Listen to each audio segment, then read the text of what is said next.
Assalamualaikum warahmatullahi wabarakatuh. Perkenalkan, nama saya Ita Purnamasari dengan NIM 206200023 kelas akuntansi 3A pagi.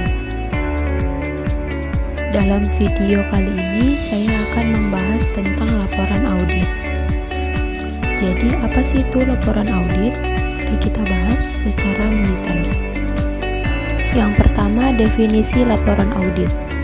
Laporan audit adalah hasil akhir dari proses audit, yaitu laporan yang menyatakan pendapat auditor mengenai kelayakan laporan keuangan perusahaan yang sudah sesuai dengan prinsip-prinsip akuntan yang berlaku secara umum.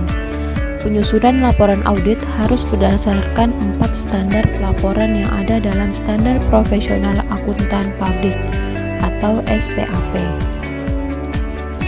Adapun tahapan dalam membuat laporan audit yang dapat dilakukan, yang pertama yaitu meminta dokumen keuangan, yang kedua mempersiapkan rencana audit, yang ketiga menjadwalkan rapat terbuka, yang keempat melakukan kerja lapangan di lokasi, yang kelima menyusun laporan, dan yang terakhir menyiapkan pertemuan penutupan.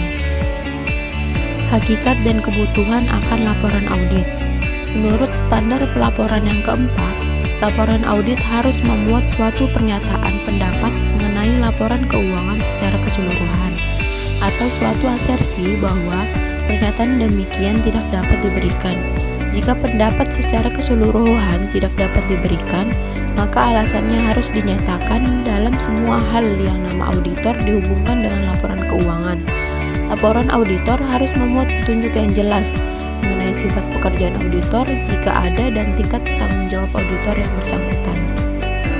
Selain sebagai ringkasan dan pekerjaan audit dan temuan audit, laporan audit juga merupakan dasar dalam membuat surat opini audit, rekomendasi dan membuat keputusan audit. Peranan utama dari laporan audit yang pertama ada laporan audit adalah jalan utama bagi institusi audit untuk memahami informasi tentang proses audit. Tim audit harus menyerahkan laporan kepada institusi audit yang menugaskan pada saat audit selesai, sehingga institusi audit dapat memahami proses dan hasil dari audit yang dilakukan oleh tim audit tersebut. Yang kedua, laporan audit adalah dasar dalam pembuatan surat opini audit dan keputusan audit. Laporan audit mengevaluasi kewajaran, ketaatan dan kinerja dari auditan dan memberikan opini dan rekomendasi berdasarkan temuan audit. Berdasarkan informasi tersebut, institusi audit membuat surat opini audit dan keputusan audit. Yang ketiga, laporan audit adalah dasar yang penting untuk mengumpulkan dan mengolah informasi audit. Laporan audit menyampaikan informasi dan masalah yang berhubungan dengan belanja dan pendapatan serta kegiatan-kegiatan ekonomi yang relevan dan institusi atau proyek yang diaudit. Institusi audit dapat memproses lebih lanjut informasi yang lebih penting dan masalah yang disajikan dalam laporan audit. Dan melalui laporan audit ini, institusi audit dapat menyediakan informasi tentang isu-isu individual atau informasi yang terintegrasi kepada institusi audit di tingkat yang lebih tinggi dan departemen yang berkompeten lainnya. Selanjutnya ada standar laporan audit. Standar pelaporan untuk audit atas laporan keuangan menurut PSAI/API dapat dijelaskan sebagai berikut. Standar pelaporan yang pertama yaitu laporan audit harus menyatakan apakah laporan keuangan disajikan sesuai dengan prinsip akuntansi yang berlaku umum di Indonesia atau prinsip lain yang berlaku secara komprehensif. Standar pelaporan yang kedua yaitu laporan auditor harus menunjukkan jika ada ketidakkonsistenan penerapan prinsip akuntansi dalam penyusunan laporan keuangan periode berjalan dibandingkan dengan penerapan prinsip akuntansi tersebut dalam periode sebelumnya. Standar pelaporan yang ketiga, pengungkapan informatif dalam laporan keuangan harus dipandang memadai kecuali dinyatakan lain dalam laporan audit. Standar pelaporan keempat yaitu harus memuat suatu pernyataan pendapat mengenai laporan keuangan secara keseluruhan atau suatu asersi bahwa pernyataan demikian tidak dapat diberikan. Jika pendapat secara keseluruhan tidak dapat diberikan, maka alasannya harus dinyatakan dengan tepat. Jenis-jenis opini audit. Yang pertama ada opini wajar tanpa pengecualian, yang kedua opini wajar dengan pengecualian, yang ketiga opini wajar tanpa pengecualian dengan paragraf penjelasan, yang keempat opini tidak wajar, yang kelima opini tidak menyatakan pendapat. Selanjutnya tipe-tipe laporan audit. Audit laporan keuangan adalah audit yang dilakukan oleh auditor independen terhadap laporan keuangan yang disajikan oleh kliennya untuk menyatakan pendapat mengenai kewajaran laporan keuangan tersebut. Audit kepatuhan adalah audit yang tujuannya untuk menentukan kepatuhan entitas yang diaudit terhadap kondisi atau peraturan tersebut.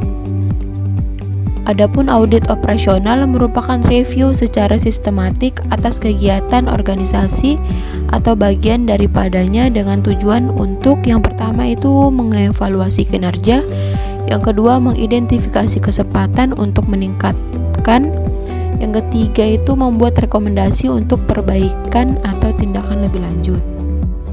Materialitas mempengaruhi pelaporan audit. Salah saji dalam laporan keuangan dapat dianggap material apabila pengetahuan atas salah saji tersebut dapat mempengaruhi keputusan pemakai laporan keuangan yang rasional. Tingkat materialitas pengaruh terhadap keputusan pemakai. Jenis pendapat tidak material, material sangat material, keputusan biasanya tidak terpengaruh.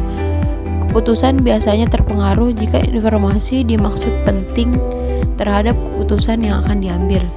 Laporan keuangan keseluruhan dianggap disajikan secara wajar.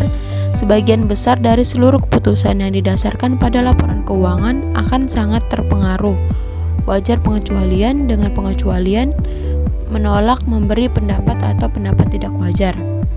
Adapun catatannya, ketiadaan independensi mengharuskan menolak untuk memberi pendapat terlepas dari materialitas, keputusan mengenai materialitas, pertimbangan materialitas, sampai dengan kondisi non-GAAP. Hal-hal yang dapat dipertimbangkan, yang pertamanya itu ada jumlah rupiah dibandingkan terhadap tolak ukur tertentu. Tolak ukur yang lazim dipakai adalah laba bersih, total aktiva, aktiva lancar, dan modal kerja. Yang kedua ada daya ukur, yaitu nilai uang yang terkandung dalam salah saji tidak dapat diukur secara akurat. Selanjutnya, kondisi yang menyebabkan penyimpangan. Selain laporan audit yang standar, ternyata ada juga loh laporan audit yang menyimpang, atau lebih tepatnya laporan yang menyimpang dari bentuk standar.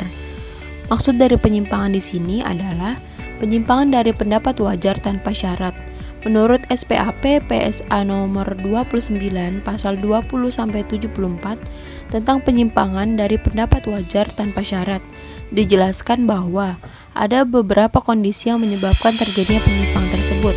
Kondisi yang pertama, pembatasan ruang lingkup pemeriksaan auditor ini terjadi apabila auditor tidak berhasil mengumpulkan bukti yang mencukupi untuk menyimpulkan apakah laporan keuangan yang diauditnya telah disajikan sesuai dengan standar akuntansi yang berlaku umum. Penyebab utama adalah pembatasan yang disebabkan oleh klien dan pembatasan yang disebabkan oleh kendala di luar auditor maupun klien. Kondisi yang kedua, laporan keuangan tidak disajikan dengan GAAP. Kondisi yang ketiga, auditor tidak independen. Oke, sekian dari pembahasan video kali ini. Terima kasih telah menonton video saya.